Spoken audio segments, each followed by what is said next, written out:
కార్తీక మాసం 9వ రోజు గురువారం కోటి సోమవారం వచ్చింది కదండీ! అందరూ పొద్దున్నే లేసి చెరువులున్నోళ్ళు చెరువులు, బావిల దగ్గరికల్లా వెళ్ళి ఒక్కొక్క మునక్కి గంగా, సరస్వతి అనుకుంటూ ఒక్కొక్క మునకైతే వేస్తారు కదా! నాకు ఆ ఫెసిలిటీ లేదని చెప్పేసి ఇంక ఇంట్లోనే అట్లా అనుకుంటూ తలస్నానం అయితే చేసుకొని పూజ అయితే స్టార్ట్ చేశానండి. పూజ ఎలా చేసుకున్నానో మీకైతే చెప్తాను. గౌరీమాతను అది పెట్టుకొని నాకైతే మంత్రాలు రావని చెప్పేసి మంత్రాలు వచ్చిన వాళ్ళైతే అక్షింతలు వేసుకుంటూ మంత్రాలు చదువుకోండి. నేనైతే ఓం నమః శివాయ అనుకుంటూ 108 సార్లు అయితే అనుకున్నానండి. అలా పూజ చేసుకున్నాను. తాంబూలం పెట్టుకున్నాను.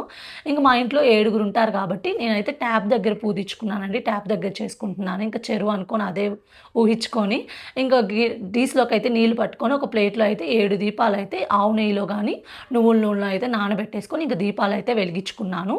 పూజ అయితే కంప్లీట్ అయిపోయిందండి. నారికేళ దీపం కొండెక్కిన తర్వాత ఏం చేయాలనే విషయం చెప్తా అన్నాను కదా!